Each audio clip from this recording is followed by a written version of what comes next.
ลอกเลียนอันที่5พี่น้องว่าเผียวไว้ต่อเหลวในได้ก็จะเป็นลอกเลียนอันที่ซึกปัน1 ปีในค่ะเนาะพี่น้องเขาค่ะสังเจว่าเฮาค่ะใครเป็นเจ้าของตีลิ้นตีเนื้อตรงวิ่งตั้งยันในเงินเฮาซ้ำอำกลมโทนซ้ำคันไลลอกเลียนอันทางดีลีเล่าๆในได้ก็ดีในเฮาค่ะปันตื้อตั้งลีในค่ะเนาะตาแชทของลีตีลินอันไหนได้ก็จึกปัน1 ปีเสียมกาลอกลินอันไหนเนี่ยมันเตเป็นเซนตังเวเวงนะคะเนาะหางสังจะว่าเฮาคาลูกดีปางสร้างมาให้อำไคเขาเวงต่างย่านเนี่ยเฮาคางอกมาผายสายมือในค่ะนะเขายาม3 นิดเนี่ยก็ดีถึงลอกลินได้ยาวค่ะอันดีเซนตังอันดีหมอกก่อนเขาจุกอยู่ตัวเหลวในเนี่ยมันเตสืบสื่อว่าเซนตังป่องต่างย่านกว่าเมืองเก่าในค่ะเนาะเตปนกิกต่างย่านเมืองเก่าค่ะนะเดี๋ยวเลยว่าเป็นเส้นทางเววิ่งเนี่ยค่ะยกก็ลอกหลินเฮาค่ะในเดี๋ยวมีไว้2 เส้นค่ะเนาะตั้งกว้างมันได้ก็50 ปันม้นเนี่ยค่ะ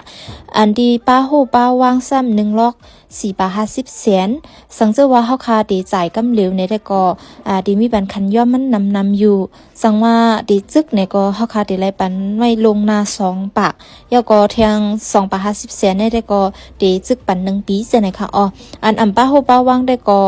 1 ล็อก3 บาท 50 เซนเนี่ยค่ะสนใจตักถามอะไรดีไหมฟุ้งจุ่มนี่แม่มาก่อนเขาเลยค่ะ